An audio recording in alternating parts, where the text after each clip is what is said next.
Hey, everybody, we're live. I'm really excited to have this conversation with my friend Mike Jacobs, who has a great, is that a strong cup of coffee? What are you drinking there? Unfortunately, just water.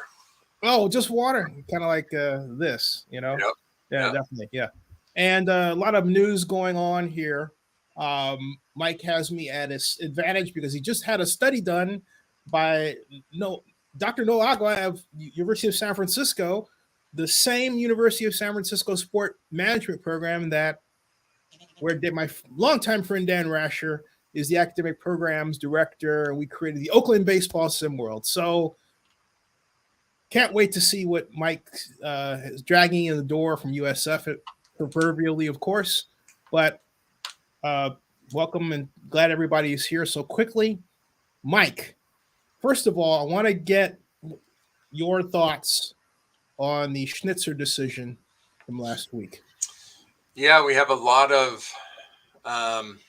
lot of stuff going on in the legal world on the project right now, um, and we aren't at PMSA. We're not affiliated with the outcome of that Schnitzer decision, but read it just like everybody else, and I think it's pretty clear that the reading of that law that they were trying to use to um, essentially threaten to close down the operations at Schnitzer really aren't what they claimed it said to be. And the fact that the suit there was against the state, and it said the state didn't properly go through its rulemaking, was always going to be a bit of an uphill battle.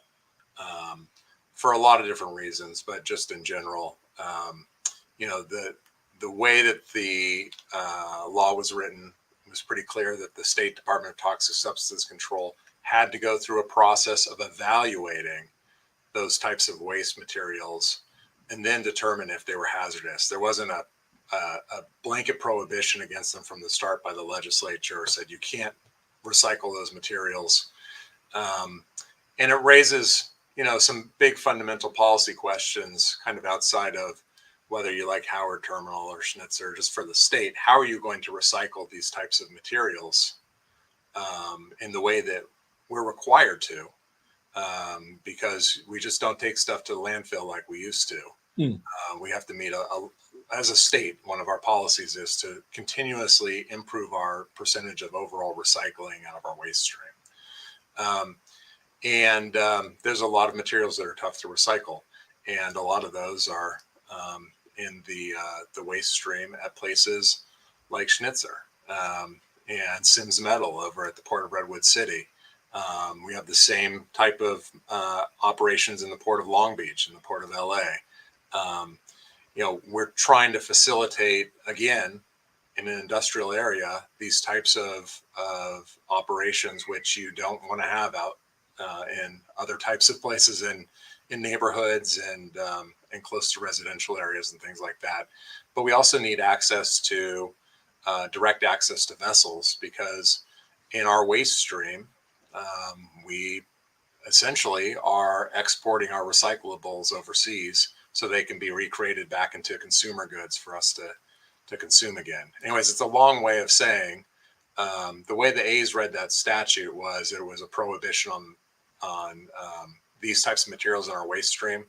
The way the Department of Toxic Substances Control from the very start of this litigation said, no, the litigation required us to go through a process of evaluating those materials and how to properly treat them and how to handle them and to determine whether or not they were toxic in the first place. And that's what the Court of Appeals sided with. They sided with the department. So, I think that's a really good indication of just how much additional work needs to happen at this site to make it reality, right? And we've got a situation where, again, you see this over and over again. These are in our EIR comments. They're in the BCDC comments. So that means they're up in the EIR litigation and the BCDC litigation, and now they're here too, about what are you going to do with respect to the interaction between what's being proposed and the existing industrial activities on site. If those aren't mitigated, if they're not addressed up front, How do you address them? The A's were moving into our neighborhood and not, being very Mr. Rogersy about it, right? I mean, walking in with a lawsuit and saying, we're going to shut you down, to Schnitzer really was one of the shots across the bow to everybody else in the supply chain. Yeah. It's that they were going to say one thing and they were going to say really nice things about everybody, but they're going to play hardball. And they were not going to, be good partners. And, the thing we took away from that lawsuit at the very beginning was that they wanted to shut down industrial activities. And you could see why. I mean, if their theory was, I don't have to pay to mitigate it because I'll just sue someone and have them shut down, they could save a whole lot of money. Or my thought, well, you actually don't know, but my thought from the beginning, and I hadn't expressed this in a video blog, not intentionally, just hadn't had the opportunity, but as someone who always wanted to work on the creation of the original Epcot for Disney, one of the ideas behind the experimental prototype committee of tomorrow was to partner with private industry and showcase what they do. And similarly, I thought, well, here's an opportunity to build a ballpark of the future, but partner with the industry around it and actually showcase what the industry does as a way of getting them. Remember, we would talk about new truck stops and everything else, right? That's how Right. I didn't think they were going to approach it. That's how I thought it should be approached. Okay. Well, it's a good segue into it's a good segue into a lot of the rest of this conversation, because that's pretty much what we assumed was going to happen around a lot of this conversation. That the A's or the city or whoever were going to walk in with a whole lot of conversation with us about how to subsidize what we need in the future through this project. And that's obviously part of the SB 293. They put all that stuff in there about these are all the things you can do with the proceeds. And that is not the tack that they have been taking. It just leads to these situations where you have a court making decisions about what people can do legally, as opposed to having policymakers sitting down with everybody at the table and making decisions about what we can do proactively. Those are very different approaches to this question. One is very minimalist. I'm not going to do anything that isn't legally required for me to do. That is not a stance for getting the yes on a project, but that's where we are. Or we have everyone sitting at a table and saying, we want to actually see something that's workable. Even people who are project opponents would have to sit at that table and say, what can we do to make this work, even if it's over our objections? Because that's what getting to yes means when you actually are serious about that. No one's done that here. No one's forced the A's to come to the table to do that. And that's not Libby's style. I remember when she first got elected, she and I had a conversation about this because I was imploring her to start a task force, a sports task force. And she said she was borrowing the Jerry Brown model. Jerry hated task forces. And then as we got further into the Raiders issue, she adopted the idea that her staff was the task force as opposed to having business involved. And so that philosophy poured into this situation and you all unchanged. Well, and I think that's not just reflected in the relationship with the industrial folks that have a problem with the project, right? You had a whole group of people on the housing side that were actually very positive about the project moving forward. They had a lot of community members that viewed this as a potential place to start doing some community empowerment, work on some equity issues. And the A's have basically done the exact same thing with both of those communities that they've done with us. Instead of empowering them and sitting them at the table and saying, how do we get to yes? They've put a dollar figure on their commitment to those communities and told them, if you're exceeding our dollar figure, we don't want to hear from you anymore. So that's I guess it's a long way of getting back to the question about, what's going on with all these different lawsuits. And it's just, you know, when your project is this complex, you know there's going to be litigation over issues. But this first lawsuit against Schnitzer was proactive by the A's, right? It was totally unnecessary. No, that's what I was going to ask you. My next question, just to get a little administrative thing out of the way, Carlos says, glad the community can come to an agreement. I don't know if that's sarcasm or not. But this was the quintessential frivolous lawsuit, eh? I don't know. I mean, it presented an actual question of law to a court, you know, an interpretation of the statute. But so I don't know if it was, you know, per se frivolous, but I would say it was totally unnecessary. You know, you could achieve the same ends by going directly to the State Department of Toxic Substances Control, who they have to work with anyways, right? I mean, this is another issue. They're suing an agency that they need a permit from on the same project. Yeah. Which is always awkward. And well, see, Dave's argument at the time was, he said, hey, look, we're looking around to find out who's taking care of this problem in a timely fashion, and we don't see anybody. In other words, we don't see the agency doing anything. That was his stated raison d'etre. Yeah, and that's belied by a couple of things. One is basic due diligence for the site. Well, I mean, Oakland Athletics President Dave Cobble. Sorry, folks. Yeah, if you're a project developer, your basic due diligence for the site is what's next door. Is it compatible with what I want to do? The long and short of that is they knew it was there.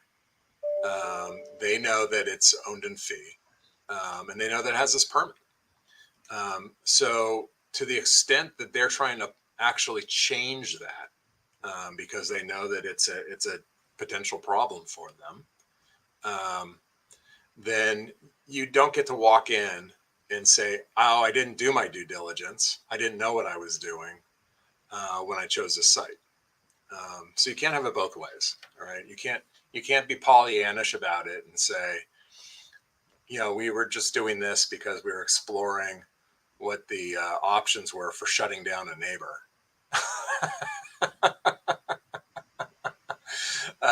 You know, you should have done that before you walked in and said, I'm making some decisions here, right?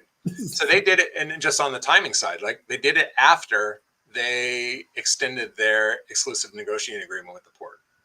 So even if you were saying, you know, eyes wide open, I want to go through a due diligence period, they already had it. And then they completed it. Yep. And then they extended it, and then they had their non-binding development agreement with the port. So, you know, this was obviously very calculated, and we viewed it as the first round of an opening silo against industrial neighbors.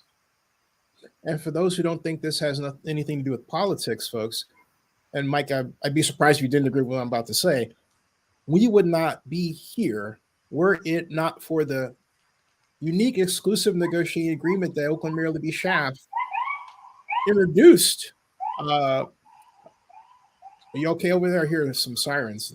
Yeah, I've had an office move. We've moved from train noises to siren noises. We moved from Jack London to East 14th and Broadway, right across from Frank Ogawa. So I've got a beautiful view. Yeah. Less train noise. Yeah. But you know, you're in Oakland, so yeah. if you don't get a siren on 14th or Broadway, something's wrong. Hey, you're in the thick of things, man. You're at ground zero for protests and everything else. So hey, see it all. Welcome to the neighborhood. Absolutely. But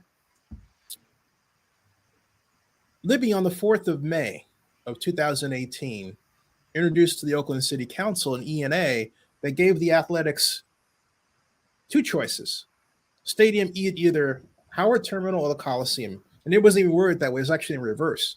But it didn't allow them to do what they did. They took both. They said, we'll build the new stadium at Howard Terminal, yet we will take the current land at the Coliseum for a purpose that really, when you look at it, Mike, was undefined. right? They came along. The only thing they made clear was they're going to tear down the stadium, which I believe was a signal that they were trying to wreck any other major sports organization or any other group of investors from coming in and saying, we'll bring the NFL back to Oakland. They're trying to kill that so they could basically be the ruler in Oakland, right? Right. And then made it look like they were going to use the baseball village model of financing and arguably in a way, but then they were sitting on tax increment financing at Howard Terminal. So my initial question was, well, gee, why do you need the Coliseum when you've got all that money you're sitting on once you've dumped $2 billion of base year assessed value and then watch it just, blow up over 40 years in a not a physical sense, but in a calculative sense with respect to financing? Why do you need, the Coliseum, right? So Libby literally gave the Athletics much of, right, I would say arguably 50% of the control of Oakland's economic future in like that. Well, and if you listen to the County Board of Supervisors from a couple of years ago when they were having their conversations about getting engaged, and I know you were listening because you were involved in those conversations too. They basically said, we thought we gave you that property, so you were out of our hair, and so you were using this property to capitalize the Howard Terminal deal. They didn't say it like that, but that's basically what they said. Yeah, and so I think you're right. I mean, you have to ask the question of what happens when you look at the deal in aggregate. What happens when you give away both assets to the same party, but you don't hold anything in reserve? Like there was no leverage left by the city, right? They said yes up front, yep, without knowing what the deal terms were. Yep. And now they're trying to claw back whatever they can claw back to make the deal passable at the city council and with the public. And it's obviously a catch what catch can, because the A's know they're in the catbird seat, right? They already got the yes. Yep. And so it's tough if you're trying to negotiate from a position where you have no leverage left, because you already told the people you're negotiating with what your bottom line was. Bottom line was nothing. It also points to a developed lack of cohesion between people working on what the mayor's doing, what the project manager, which at that time was not selected. Molly didn't come on until March of 2019, 2018, right? And the Athletics themselves, which really didn't have a true project focus until later in 2019. Right. They're going to legislature. SB 293 Skinner wasn't signed into law by Gavin until October 11th of that year, 2019. And so if you think about it, you've got Libby making her deals with John, which led to the ENA, but that wasn't part of any task force. It wasn't part of any plan. It was her literally making that deal on her own. That's right. And then putting the city in a position to sort of, build around it, right? No talk with industrial people. No. Well, on our side, and then on the East Oakland side, there's obviously a very, very important community aspect to that too, and they feel left out of that conversation, right? And we saw that a lot during the community benefits conversation at Howard Terminal. We had a lot of people from East Oakland that would show up at those meetings and say, "What about me? How do I fit into this deal?" And the city would turn around and say, "Well, you're not part of this deal because this is really focused here, not part of East Oakland." And they turn around and say, "It's a package deal." Yeah. And they weren't wrong. I'm glad you said that, because on the 20th of November of 2019, I was at Oakland City Council President Nikki Fortunato Bass's town hall. Carl Chan was leading it. Number of people there. Veronica Cummings, representing the city, was there. And she was already doing the community outreach then. but they didn't want to talk about tax increment financing. They didn't want to talk about enhanced infrastructure financing district legislation. So they talked about it with the idea of we're going to have affordable housing here, but they were not willing to dive into the technical details about how that will be achieved using the one thing they said they wanted to use, which is enhanced infrastructure financing district legislation. Right? So then that's where it becomes more confused, because my question then was, and I even asked Veronica, I wanted to actually give the presentation right then and there for the community to explain how it worked. They didn't want me to. I mean, I was being a gentleman. They couldn't have stopped me if I decided I wanted to yell, right? But what good would that be? The point I'm making is I thought the better story was in the fact that they didn't want the community to know about it. Well, that was in 2018. Yeah. And when you look at what we put together at the legislature in 2019, right, opposed to SB 293, the way that they responded to our opposition was to add more potential ways they could spend the revenue. Right. So they put in, you could spend it for this community work. You could spend it on this hazmat remediation. You could spend it on port and harbor activities, right? Seawall. Right. The way that they were looking at it was arguably the correct way to approach that, right? Which is to double down on the fact that you could derive these revenues and create offsetting benefits from this project. That wasn't done because they were saying, wow, these are all ways that we can offset project costs for the A's, right? Oh. The A's already knew that that's why they wanted an infrastructure financing district, right? They walked in and they said, that's why we want the TIF. Right. But see, but you know what though? I figured this out then, but now I'm 1,000% certain I'm right about it. They made a calculative error, and a lot of consulting organizations who do this sort of thing make this error a lot, including, I'll just call him out, Larry. Nothing against Larry Cosmont, but this shows up in literature. Kaiser Marston does the same problem too. What it is they'll calculate the average rate of growth and assessed value, but they won't drop in the projects and show the increases along the way so you see the bumps. All right. So you don't have, this is something that I learned how to do and I realized is a problem way back in 86 when I started doing this. And you've got to basically be aware. You have to be project aware in terms of what your project is going to cause the AB to change, how that's going to impact the increment.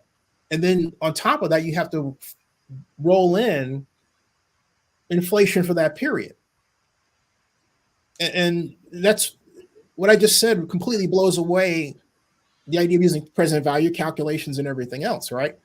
But my point is that what they would do is they would just take, and here's the problem, they would take what they considered to be the natural rate of growth at assessed value and just forward it like that, in the middle of trying to figure out how much money they had to spend for the project. So, right? Well, so, they would never add in in other words, they wouldn't, folks, what I'm saying basically is you're talking about financing these new, helping the developers build these new projects, but then you don't add in the assessed value that the project is going to add to the increment. Well, and you lose a lot of the rigor and the discipline that you're talking about that was naturally in the process when you don't underwrite it. Right. So, you don't have a separate underwriter looking at these projections and assessments and then coming back and telling you what the price of your bond is going to be. Right. There's no bond modeling. No. So, that's just rigor that doesn't exist right now in any of these calculations. It also isn't being taken into account if you're not going to do a bonding measure and you're just going to use it as essentially a property tax rebate to the A's, which goes back to another question too, right? Which is how much of this is really privately financed? What are you privately financing? What's publicly financed? They're sticky questions. But this is something that you've preached from the start, and obviously on our side of the table opposed to the project, we couldn't agree more. There just isn't a lot of transparency and daylight into what's happening. And I think what we saw, a couple of weeks ago at City Council, with the city administrator coming out on the 20th and saying we just don't have a deal to analyze yet, was a confirmation of the fact that they've got a lot of details that they still have to work out that they just are not anywhere close to. What did you think of Ed's presentation? I thought it was okay for what it was. What kind of a position is he in? It's kind of like, I can't tell you anything. It's kind of the worst place to be as staff, right? Everyone wants to know everything and you can't tell them anything. But putting just small things, putting out the memo after the start of the meeting, so council members and council member staff hadn't even seen it, much less the public. And that's embarrassing. It was in the middle of the presentation. Yeah, that's not right. You can't ask people to actually have an informed conversation with their government, much less the council. Conversation with their staff. The meme with the cat beating on the keyboard, like that's what it reminded me of. It's like, hey, there's Yeah. But I think part and parcel of all that was the biggest takeaway was they weren't even close enough to actually have a staff report prepared on time. So how close are they to actually having this out in public and having, people take a look at it and have an independent decision about it? And they're just not close. And then, let's take it back a whole nother year, layer it back to how close were they July of 2021 when they had the first non-binding term sheet vote, pre-EIR. So they didn't know what all of the issues were going to be. They didn't really have all the numbers in front of them, but they knew pretty much ballpark what all that stuff was going to be, because at that time they had numbers for on-site versus off-site, right? And that was in the wake of the city saying, no, we're not going to do off-site tax increment financing. So they knew what at least the A's projected numbers were. And the response at the time of that non-binding term sheet vote from the A's was, there's so many variables here, we're not going to be able to cover them. And that's when equity markets were really, really high and financing costs were really, really low. If I may, and I want to get your reaction to this, that when you said that the city said it wasn't going to finance off-site using tax increment financing, right? What bothers me is it seemed to me that the project manager and others were not, and the mayor weren't reading SB 293 Skinner, yet you have the A's President Cobble saying this is what we're going to use. Only once, I think in her initial presentation, Molly said that they were looking away from that and they're going to the legislature, which never happened. Yep. Never happened, right? Yep. Yep. But if you read not just SB 293 Skinner, but if you know of all of the legislation that concerns enhanced infrastructure financing districts, it allows the use of tax increment revenue outside the district anyway. Well, and I think that's and so why would the city make that comment unless it didn't realize what the legislation was saying? Well, or just to put this on the other foot, or they still were dealing with the A's proposal to really bifurcate and segregate that data. Sorry, I lost my light. Those two pots didn't have to be set up that way, but that's how the A's set it up, right? This is our on-site money. This is our off-site money. And you have to wonder whether or not that was a very strategic error from the very start on behalf of the A's. If they did it that way, it means that not even the A's are reading the legislation, because all of the sons of redevelopment, as they're called, all those legislations have one thing in common. Unlike their predecessor, they allow a freer use of tax increment revenue outside a district. For those of you who are saying, what does any mean? I'm simply saying, okay, let's say what I'm holding here is the 55 acres. This is the district. But I can take part of that, and if I'm doing this properly, and I establish the public financing authority and the infrastructure financing plan, I can put in the infrastructure financing plan projects in East Oakland or West Oakland with respect to Schnitzer, Steel, and other organizations, right? That could be financed with that money outside the district. That's what the legislation says you can do. But what happened was that the city started throwing around the terms like it were just candy. Works the other way around too, right? They could have set it up, which is what we were hoping for, where revenues derived from in the district actually go to fund projects outside of it. Right. Right. And not only that, the legislation also, and this is baked in SB 293 Skinner and all the other legislation, you can set up other smaller district tax increment financing zones outside the district. That's right. Right. So guess what? Back to that, right? Yeah, I mean, you always come back to that. And so when they proposed basically to say we want to capture, and this is, I think the city's initial reaction to this is correct, right? When the A's came back, again, this is over a year and a half ago, whenever it was, when they came out and they said we want to capture all of the revenue from offsite parcels as if we had been the sole reason for that increase in those property values. Mm-hmm. And we want to use it back essentially to offsite our expenses for the project. I think the city was right to turn around and say, we don't want to do that. Mike, I don't think as a person came with the concept of phasing for redevelopment projects in 1996, I don't think they even understood what it was they actually were allowed to do in the current legislation. This is what I mean. The conversation has always been around a district, Howard Terminal, and the enhanced infrastructure financing district that it would be, and the tax increment revenue, which would be 45 years, right?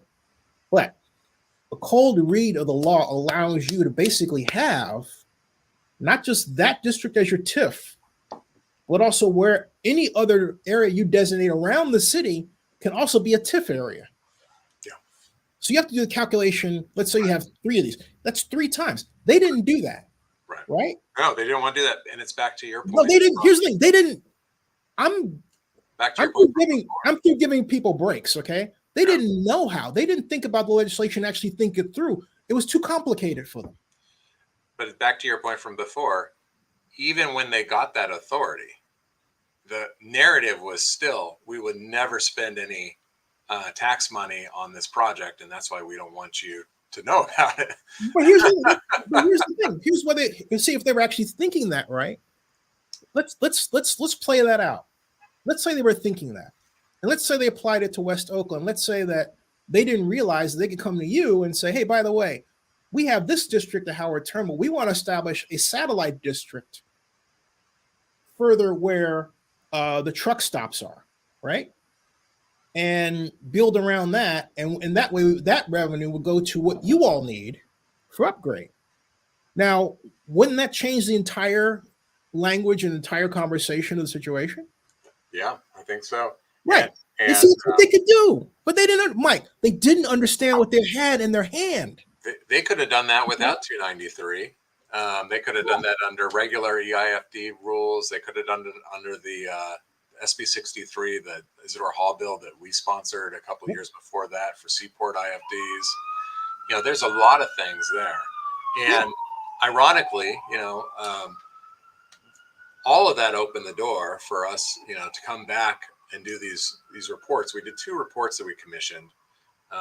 One was from USF that you pointed out. The other one was from 2 retired U.S. Coast Guard admirals on maritime and navigational safety and security issues. Both of those studies come out of the fact that the city has refused to actually get to a place where there's a clear and consistent dialogue about what these benefits and costs are, on both sides of this equation. One's a spending question, one's a revenue question. And on the revenue side, one of the things that we really pushed for and we really were very happy about in the initial non-binding term sheet between the port and the A's. So this was back in the spring of, losing my timeline, 2019, was that the port said in that agreement, and the A's agreed to it because they both signed that one, unlike the city one where the A's never agreed to that term sheet. They did both agree to the port term sheet. Mm-hmm. And the port term sheet, in addition to having seaport compatibility measures and other things, has a clause in it that says the port will not subsidize the A's project and development. Right. That came out of us asking for it. We're asking for our revenue that as port tenants who have to work with that proprietary agency to rebuild and to reinvest in our infrastructure that we use moving forward, not to have this project that we already hated walk in and become a revenue drain from day Mm-hmm. one. Mm-hmm. Right? Mm-hmm. Basically protect the revenue bonding capacity that already exists at the port. As constrained as that is, we need to protect it. We know things, no matter what's happening in the economy, get more expensive over time. We need to push through more value in order to underwrite more expensive upgrades for environmental purposes, but also for business growth purposes. We have a lot of constraints there. And one of the things that we were very afraid of was that the A's were going to walk in and not only ask for a sweetheart deal on the land, but then turn around and ask the port as the landlord to start paying for stuff. Right. Right. And so one of the things we were very happy about seeing was this clause in the non-binding term sheet. One of the things that's most disturbing about what's happened in the last year, and again, one of the things that really drove us commission that study from USF, was the fact that there's all kinds of erosion of that agreement already. And we've seen it in a bunch of the communications with the community benefits folks, where they basically turned around and said, oh yeah, all this port revenue that was going to be from condominium transfer taxes, that's going to go pay for housing stuff now instead of the A's paying for it. And, for me, that just looks like the city's giving away the port's money. Mm-hmm. And they're not going to backfill it. And they're not going to backfill it because they're trying to do all this other stuff, right? They're trying to do a limited obligation bond. They're trying to come up with all this other money that, from these grant sources left and right and here and there, and piece them together, and then pass it off as if they were always going to do these projects, whether it was a project at Howard Terminal or not. And we all know that's not true. And, it's a mess. Yeah. So I'm curious to know regarding limited obligation bonds, what you thought, because the state law specifically says that the issuer of the limited obligation bonds, in order to avoid default, has to identify another revenue source. And the way the city has played this out, this is what really bothers me, and is that they seem to be putting themselves in a position of letting the bond. At the same time, they're saying, oh, this is not going to default. Oh, this is not going to be on the city. But it's like they've got a consultant. I know what's going on. Well, why do you think there's no deal? Right? It's because the A's haven't agreed to backstop the limited obligation bond. But here's the thing. Limited obligation, the way that the city is playing it and the consultants they deal with, they're looking to the county or the city. Because I've been that route. When I worked with Elihu, I worked with, and I actually tried to get them fired. There's a line of consultants we work with that like to do things in a way that I consider to be lazy and ineffective with respect to politics. I'm just saying it right out there now, right, for anybody who wants to take it and run with it, but whatever. Right. The fact of the matter is that unlike other companies in the country, our consultants like to force you into a situation where the county or the city is backstopping it rather than, That's right. hey, the project is backstopping. I can take over your project, right? Which is going around the country. There's a reason, and there's a reason why in other places around the country, like this just isn't even legal. I mean, you can't even propose this type of thing. That's the state of Washington, right? I mean, you can't even do tax increment financing Right. on behalf of a private project. So again, whether you, I don't want to close yeah, that out because that gets into a technical ugly. The fact of the matter is that if you use tax increment financing as public money, that's right. all right, you use public money for a private purpose, we call it, from a national perspective, we call it an industrial revenue bond. In the California parlance, it has a cap. It's $10 million. All we have to do, I have been begging for this for the better part of the last freaking decade, just take the cap off, or even with a project like Howard Terminal, remove the cap. You remove the cap, you don't have to worry about all that stuff. But these folks sit here and it's like they let the consultants and the political people like Lauren, I remember Lauren Mazzilli, well, the consultant said this. So Lauren doesn't know what he's talking about, but they'll listen to him. And so we get screwed with this bad stuff. And I said it just like that. And I think that's really important because, again, I mean, we've said this before because, when we've been on having these conversations, you can be on your side of this or my side of this, but both of us agree absolutely emphatically, like these are public subsidies. And then you have an honest debate in public about whether or not it's a good use of that money, whether it would be there without the project, how much of these project revenues you want to reinvest back in this project versus other parts of the city. It used to be part of that conversation with redevelopment where the state came in and they just said, it's a policy of ours. We're going to take is it 15% or 20% of that money and just put it aside into housing. 20%. Yeah. I mean, start off as 11 earlier and then it got bumped up. Yeah. I think 67 or something like that. So there's lots of different ways to address that question, but you also have to be really honest about the fact that you're giving up public revenue in exchange for something. Yeah. And then you have to be really clear about what that something is. So, if this was a simpler project, let's say it was tax increment financing for putting up a new hotel, right? One block, whatever. And the hotel developer said, hey, this is great, but here's what I need. I need better electrical and water infrastructure. And I want a new transit center across the street. And that's going to cost X amount of money. I know you're going to get, X plus Y out of this. And so let's do the deal. Yeah. Right. Yeah. And that's what's missing from this conversation.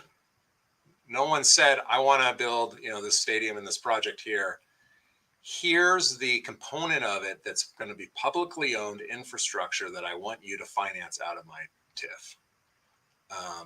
And that's the kind of transparency that we still don't have. And so we don't know. None of us know. And that's why, at that council meeting 2 weeks ago, the city looked like they were kind of flailing a little bit and they couldn't put together a cohesive memo about what they still had to work on because they wouldn't be able to tell you. Hey, that opens the door for. Talk about the study that you had USF commission and Dr. Aga. Yeah, so of those two studies, one was maritime focused, one was revenue focused. It's really driven by the fact that this is not just a clear IFD, and it's not just a tax increment financing deal, right? That there's a lot of moving parts. There's a lot of estimates and presumptions that are being brought into this deal, once you start getting kind of far afield, even if this was a simple deal, right, by any other term and just tax increment financing, the study says essentially, in a lot of these other projects, developers overpromise the rate of completion of their actual project development, and they underdeliver on what their actual amount of new commercial and housing space and all those other things are. But Now, when she says that, I have to stop you there. What does she mean? She means about timing. You give people entitlements, and then they have a timeline for what their project development is going to be, and then 5 years later, they've only done 15 or 20% or something of what they promised out of their timeline, things like that. That gets to something that I got after Dave about, and I said it just like that because that's what I did. The moment of the Saturday morning that he said that the build out was going to be 12 billion, and I texted him and I said, "Hey, why are you doing that? Because if you're going to pull out, you're going to have a $12 billion build out. Then you have to calculate what the tax increment financing revenue from that's going to be. You can't just say these things." Right. And that was my first indication that they weren't thinking systemically about it. And and to basically square that circle, folks, it's assuming a 4% rate of growth of assessed value over a 45-year period, and you follow along the online when these come online, it's $9.7 billion in TIF revenue. So if you're focused just on that, right, then and the risk is to the A's by the way that they've set that up, that's one thing, right? But if your ancillary development now is critical for lots of other reasons, like parking revenue, sales tax revenue, transfer tax revenue, all these other things that are now building into all these other backstops that you're trying to build into. Which gets the other problem, Mike. I just want to, when Ed was talking about that, I went, hey, if you know what you're doing with your tax increment calculation, you don't need to capture all the other revenue. You can give that back to the city. Right. Okay. That's what I'm thinking. These guys have no idea what they're doing. So that's what our study really keys on, is the fact that it's very easy to overestimate your revenue and underestimate your expenses with respect to all these other ancillary costs. So focusing on the $1 billion of the stadium, the tax increment financing from the stadium, that's one thing. But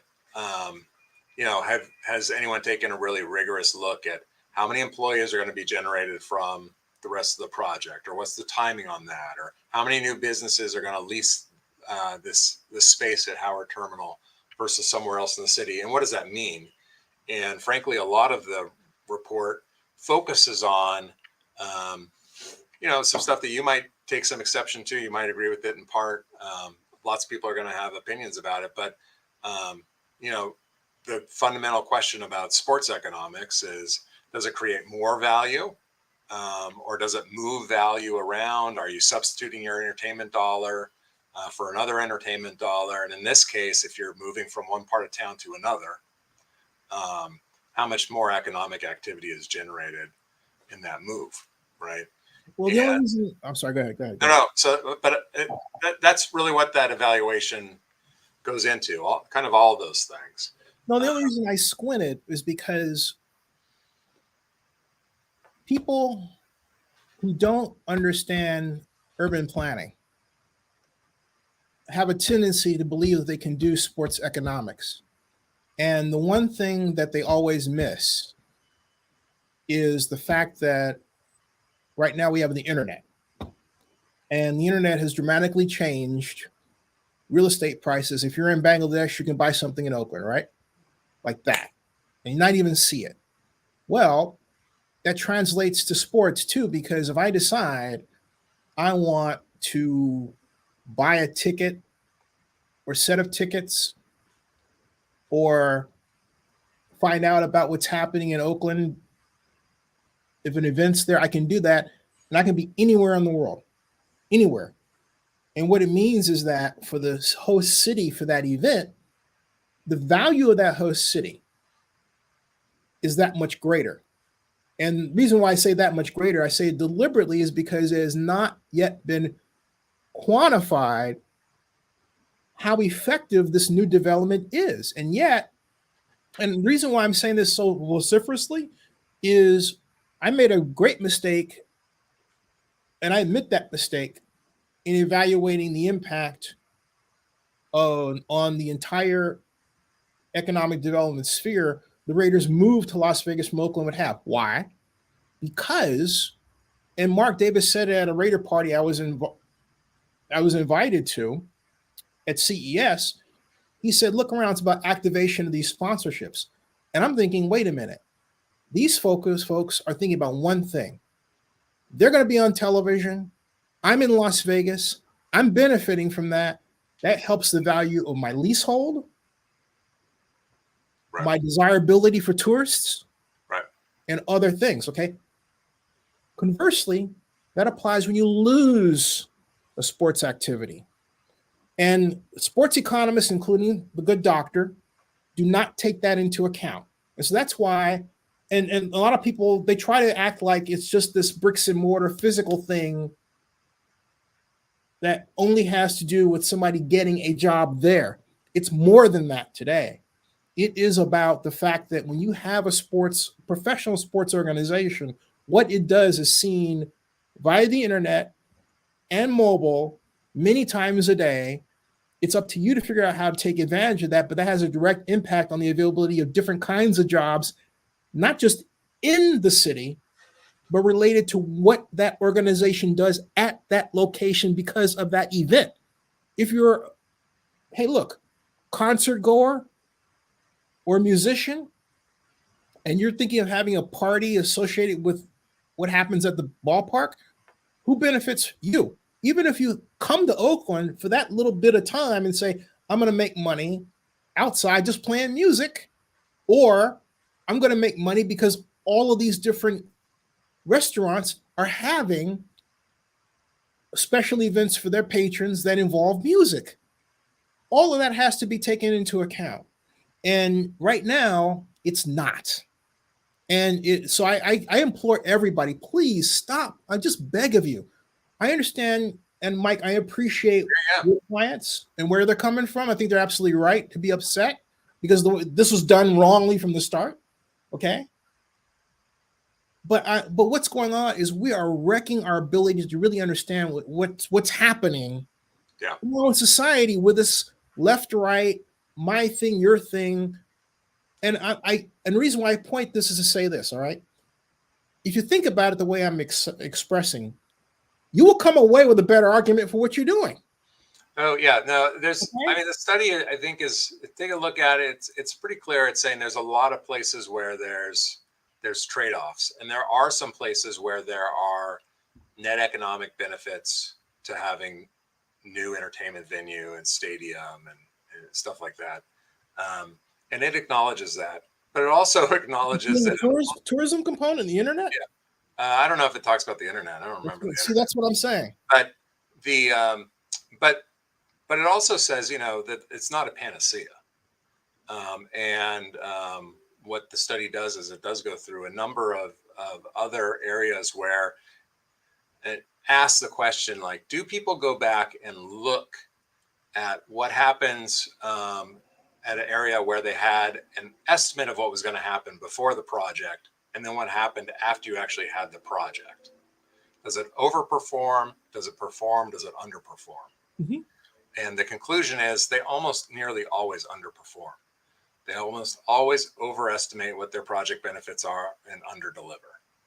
I mean, that's human nature. That's what you're supposed to do when you're the developer and you're selling something, and especially if you're looking for public input and taxpayer money. You're not supposed to, walk in and not sell it. But the point is, the public isn't always supposed to buy it, and you're not supposed to buy it uninformed, right? And that's part of the allure of sports, right? I mean, that's kind of what there's a lot of intangibles there. Well, I don't think it's a matter of intangible. I think there's very real impacts, particularly now, because you have people around the world that focus on sports and events. And, look, we're being the city doesn't capture that. I mean, I guess that's part of it too. No, it's not that the city doesn't capture it. You're quasi correct. The city doesn't understand it enough to figure out how to do it. That's the problem. And these discussions don't move the needle in terms of improving economic development at all. If anything, it wrecks it, because you have cities like Las Vegas and organizations like the NFL ignoring Oakland when we have a facility that's worth multi-billions, we run it like a high school gym. We do. And we could be generating jobs for the Dorothys of the world that then went over to Chase Center to be able to cobble together those jobs that people don't think are worth a lot, but are worth a lot to her because they're 8 hours that she can use to help send her kid to college. This is very real, okay? And yet this what I call I'm sorry, I'm just being real here.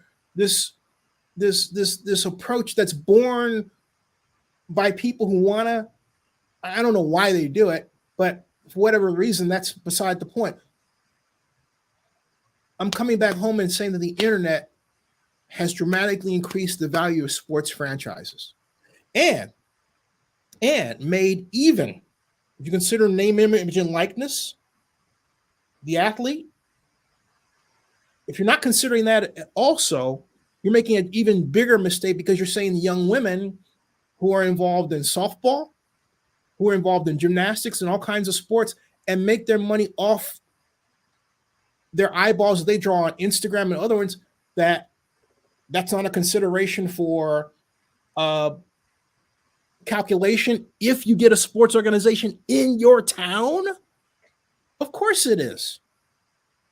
The people that you hire to make these studies do not understand what they're talking about. And the stuff that I mentioned, they think isn't important because of their own issues with sports. A lot of people have issues with sports that cloud their ability to really just coldly analyze how sports events impact our society, particularly in an internet age.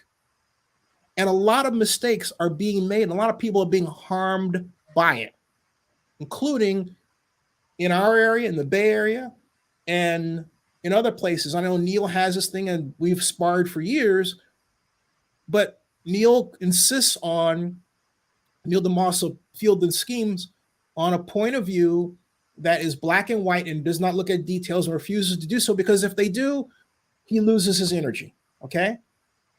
So then it becomes about him and not about what's really happening around us. And so who gets hurt if we start paying attention to him? We do. This stuff is not going to just stop. It's like, oh, Neil said this. Nobody cares. Nobody cares at all. Yeah. Well, I think the one thing we can agree on is that if you happen to capture all that value at 150 acres in East Oakland, as opposed to capturing at 50 acres in West Oakland, the controversy goes away. Yeah. Of course it does. No, look. We don't have a problem with that. Right. As a guy who thinks this has been done wrongly from the start, you get no truck from me, okay? Because this has been handled as a Keystone Cops routine. Right. And everybody's been harmed by it. And I think to take up sides in this matter rather than try to fix it is criminal. I mean, the mayor is at fault for this because the mayor could have and still can bring everybody together. So my soapbox aside, I'm putting my soapbox away. I'm going to come back to my questions. What are the next steps for you all in this awful morass? Well,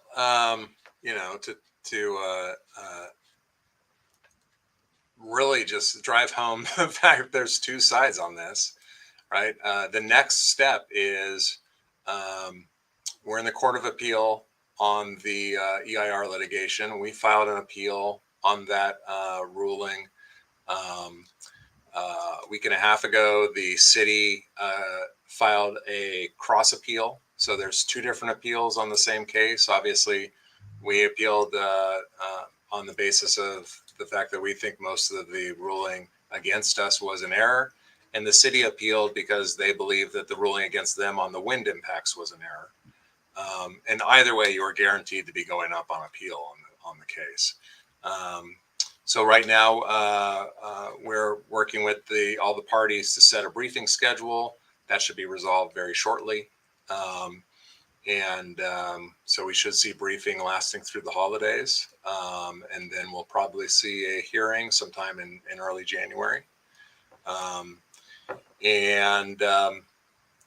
If that is coinciding with what people think is a reasonable timeline for some sort of development agreement, then the earliest you'll probably see some sort of deal on the table is probably early 2023. Again, that's kind of a best case scenario. But those are the next steps. The other lawsuit that's out there is obviously the BCDC litigation. That wasn't, we've had a case management conference on that. And that date for moving forward with the administrative record being set and briefing is all pending future discussions and agreements between the parties. So that timeline's up in the air. But, I think people expect that case will get moving again sometime around the holidays. I remember you said to me that with the appeals, these appeals are baked into the timeline, but then you said the timeline was up in the air. Let me ask you a question. I've invited Dave to come on, and I've reached out to them, and they still haven't.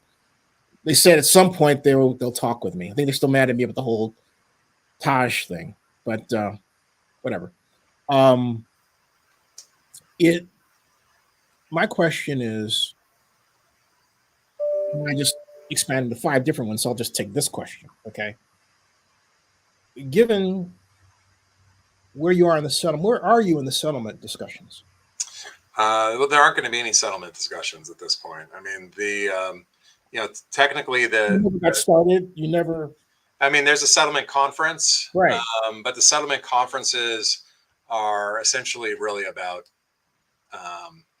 at this point, they're really about calendars, and they're about technical issues. They're about making sure we have agreements on issues we can stipulate to, like the administrative record and things like that. But nothing substantively. These are all civil procedure matters like law school. Yeah, I mean, so you'll have the settlement conferences are useful because you have settlements about things that help proceed the trial timeline, or help make sure that everything is going smoothly and all the parties know what's going on. But in terms of a broader public understanding of settling out issues, I mean, we're not going to have a settlement where we all agree that somehow this is perfectly legal under the California Environmental Quality Act or not, right? We're not going to be resolving big issues through a settlement conference. We're going to be resolving small technical issues and hopefully honing down legal issues where they're presented, so they are presented in a way where we're making decisions effectively and efficiently in the courts. But yeah, it's not going to come down like there's a big civil judgment or something where all the parties settle and avoid going to a final decision. I mean, I don't. I hate to pin you down, but are you trying to figure out, like, for example, such matters as dates, times? Yeah. How about the judge? Those have all been set. So for the BCDC litigation, we have Judge Seligman, the same judge that we had for the CEQA litigation. No one on either side used any of their peremptory challenges on the judge in that case. And it made sense to go to the same judge that handled the prior case. Obviously, he's very familiar with the record, and I think everyone feels very confident that means that he's going to be able to rule effectively. Do you believe the Ways are going to wind up spending some money to make adjustments as a result of this? Well, as a result of the EIR stuff, they absolutely are. Yeah. How much is that going to be, do you think? No idea. We're going to be looking for, again, no surprise to anyone, on this appeal, is opening up more of those issues that Judge Seligman said had been properly evaluated. We disagree. So at the Court of Appeal, we'll be arguing that those were not properly dealt with, and they still need additional supplemental review under the Environmental Quality Act. On the flip side, again, no surprise, the city is going to come back and say, we actually did comply with CEQA for the wind impacts, and we don't need to do any additional work with respect to that mitigation measure. So those are going to be the crux of those arguments. Either way, I would, if I were the A's, and even if you have some sort of confidence that you're going to win on that appeal, on your counter appeal on the wind issue, I'd get going on it. And you've talked about this in previous webcasts, and many other people have commented on it. Those are technical issues. Like wind issues need to be addressed, and they require you to roll up your sleeves and say, this is what my actual project is going to look like. Here are the massing issues that I have within the project scope. So you can't just do what they did in the EIR, which they said, here's our building envelope, and the buildings are going to be within these, height limits and building envelopes. And so we don't have to decide what the wind impacts are going to be. We just know they're going to be there and they're going to be significant. So will you demand actual drawings to be presented, because there are none? And my contention is that the A's are sort of playing out the string, or basically running out the clock, or rope-a-doping until they get something going in Las Vegas, Yeah. I think the way that court case, that final decision in the court case was, if that stands, right, if neither of us win on appeal, if what happened at the Superior Court is what the city has to deal with, I think it's pretty clear in those mitigation measures, they need to deal with the question of what exactly the significant wind impacts are. And they need to have the ability to address them prior to making any other discretionary moves, which would be including a development agreement. So, how they get to that point, how they actually pursue that, I'm not exactly sure. But it will be interesting to see what they think the scope of that is. And again, if I were the project developer, regardless of the fact that, you still have some outstanding legal action on that question, I'd start doing the technical work. Yeah. Jeff Amador asks, he says, how do you account for the difference in revenue that will be generated based on the willingness of team ownership to spend money to create a winning team?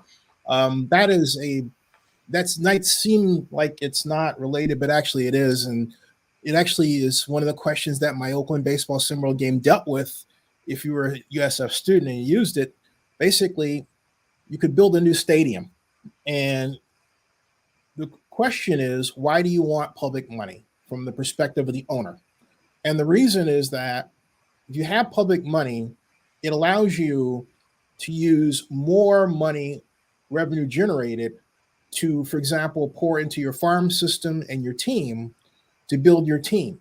So that's the luxury of having the public money, is it actually allows you to have more money, frankly, to build a better baseball team. Now, if you don't have that, you have a sort of a guns and butter decision.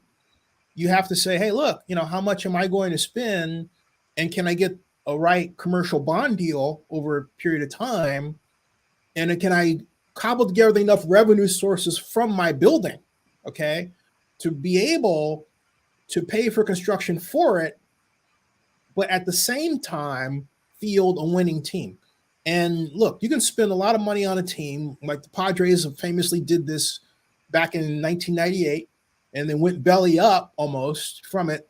No team in baseball really goes belly up entirely, except the Montreal team, but that was more contracted than anything else. But the whole point is, you use that money to build up this team and you don't win. And you would say, okay, well, that's too bad they don't win, right? Well, not really, because when you don't win, it means you don't get money from people wanting jerseys and marketing and everything else that then pours into your coffers and allows you to have a nice net operating income to carry you into the next year and the next year and next year after that. It can be a big hit like this. In fact, one of the things I was proudest of about the simulation I built is that, I had students that were losing as much as 123 million a year. And I thought, this one lady named Kelly did. And I thought, you know what, you'd be contracted under real world circumstances. So guess what? Install the algorithm where she got contracted. And, all that factors into what Mike is talking about, because it also underscores the importance of having a good public-private partnership, because on Mike's end, he's saying, wait a minute, you're taking this public money, and that's good for your team and your little bitty people of employees, but how are you going to make sure that it works for the person who doesn't have a job who's homeless. How you right? Okay, and that's where you partner together and you develop projects that will increase revenue if it's in tax increment district, and you properly subsidize your affordable housing, which gets to another problem. And I'm going to go off too far off, but I'll just come back home by saying this: the city under Libby Schaaf views and Carol Fife views paying for affordable housing as you, the developer, paying for it entirely, rather than financing the gap between what is needed to build it and what is needed to make it affordable. Oakland, we used to do that. Okay. But you study the conversations back and forth and text and everything. Now, they're talking about the idea of soaking the rich. And if you have, Mike and I agree on one thing, if you have the capital to do something, they'll stop the person from doing it because they have the capital, right, Mike? Correct. That's right.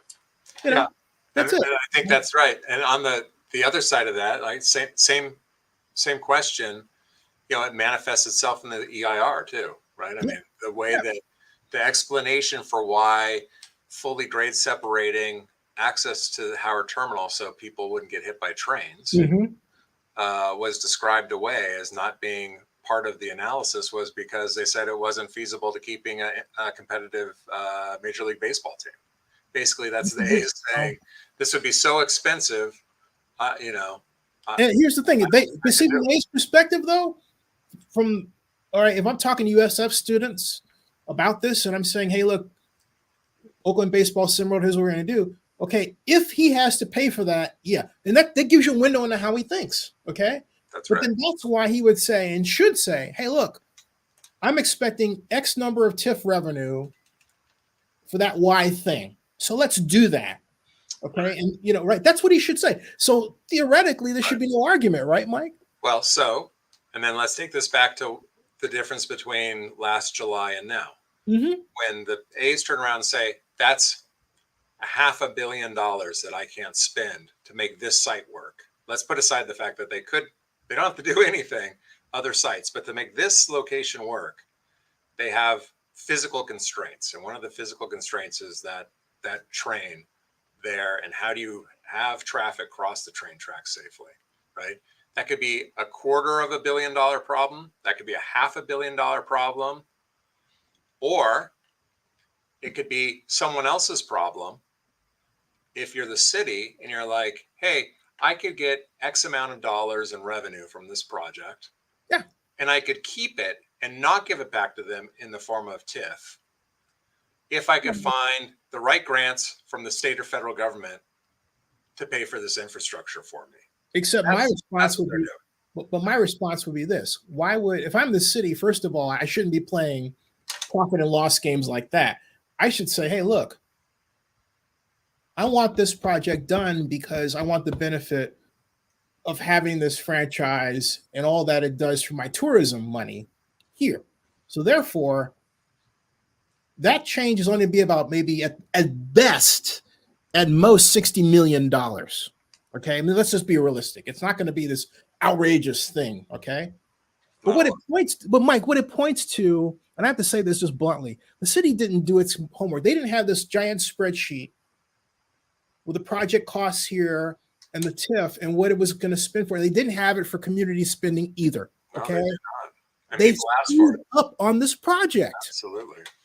That's the real deal. You're dealing with this, okay? Right. They're handing it to opponents. Yeah, that's it. I gotta ask you, if the A's file an appeal regarding the Schnitzer outcome, will you file a friend of the court brief? I don't know. We hadn't been, as PMSA, we hadn't been asked to do that in the underlying case, so probably not. I mean, we don't have a position on California recycling law or hazardous waste handling, so probably not. And it's probably a question purely of law for the court. So if the Supreme Court decided to take it up, or if they decided to appeal it, you know, I would be shocked because those types of things are pretty rare at the state level once you get a Court of Appeals ruling. B, I would also be shocked because the Supreme Court in California is notoriously slow at taking up cases.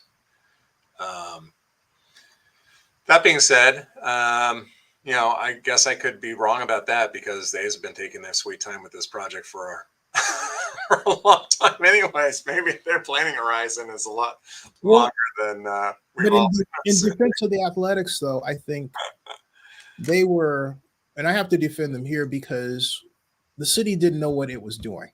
All right.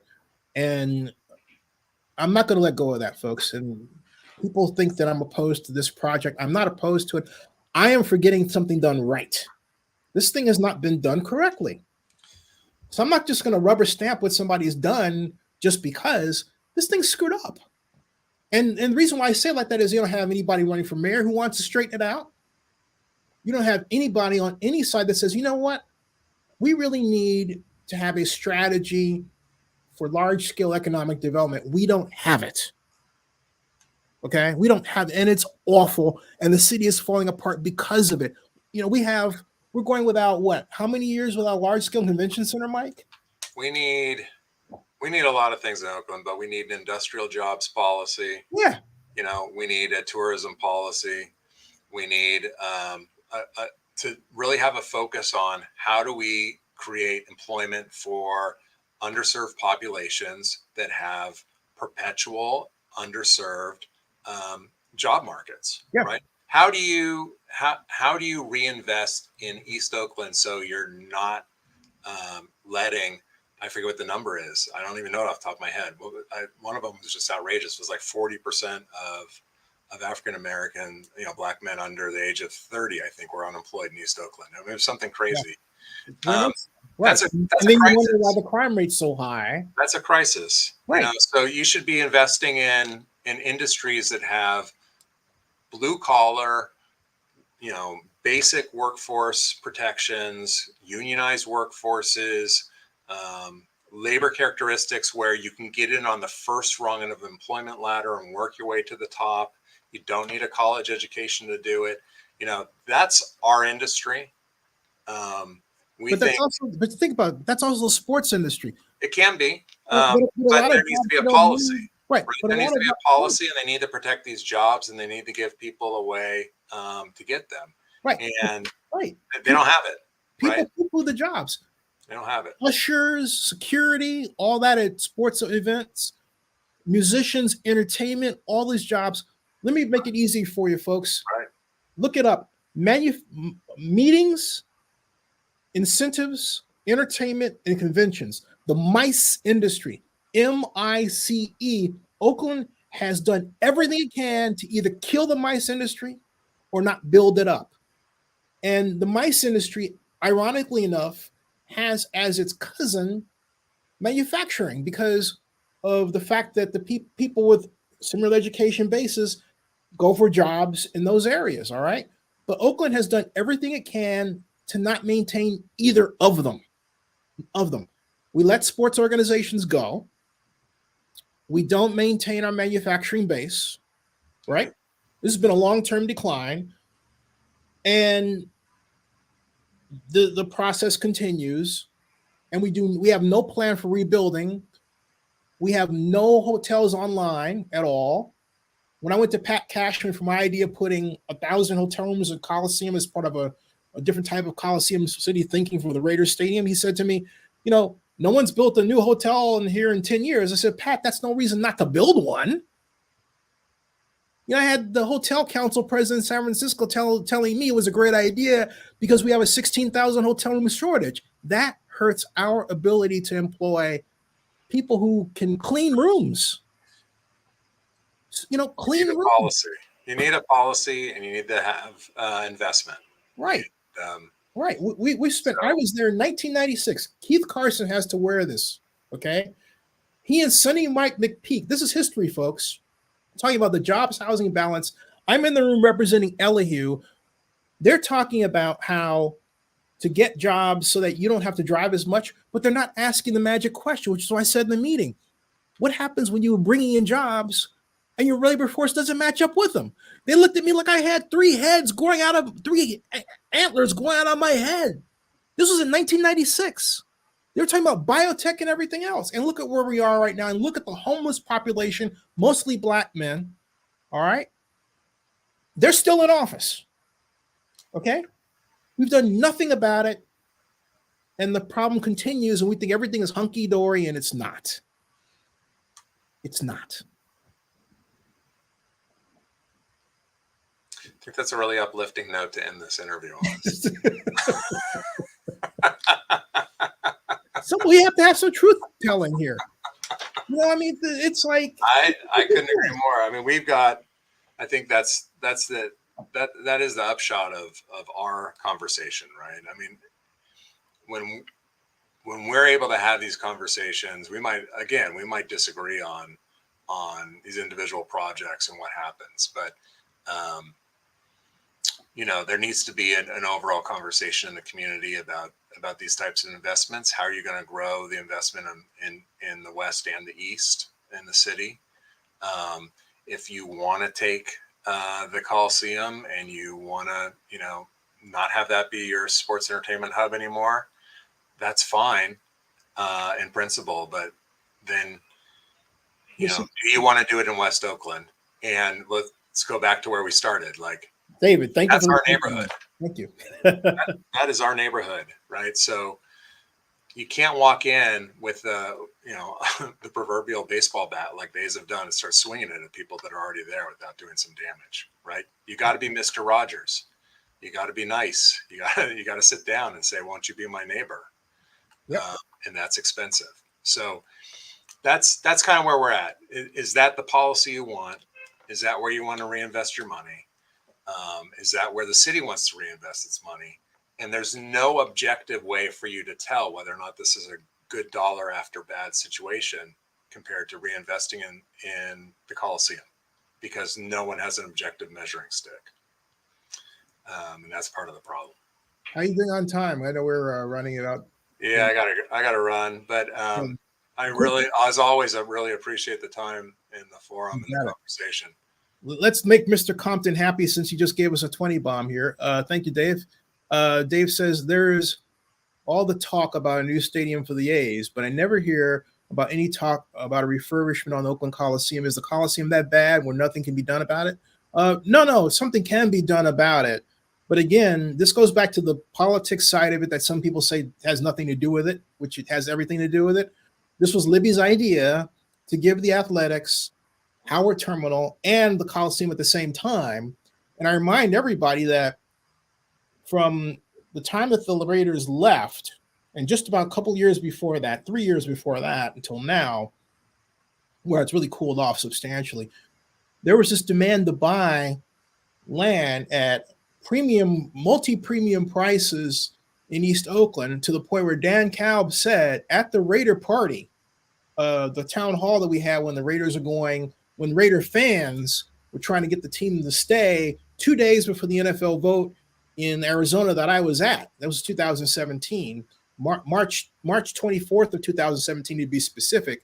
At any rate, Dan Kalb said to me, this is on Zenny62, he's on YouTube, that the NFL better hurry up and make its decision, because if they're not coming back, he's talking about the Coliseum grounds, is not going to be for sports anymore.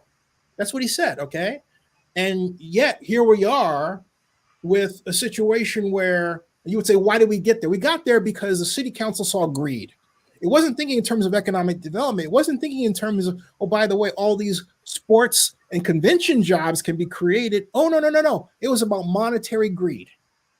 Let's be honest. That's what it was about. Otherwise, why make those statements? Okay.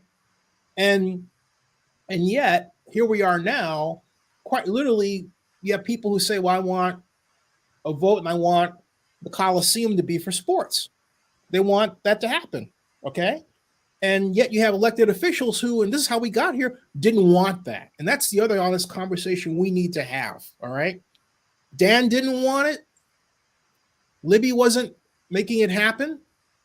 She was willing to allow the A's to almost wipe clean the Coliseum and keep the arena.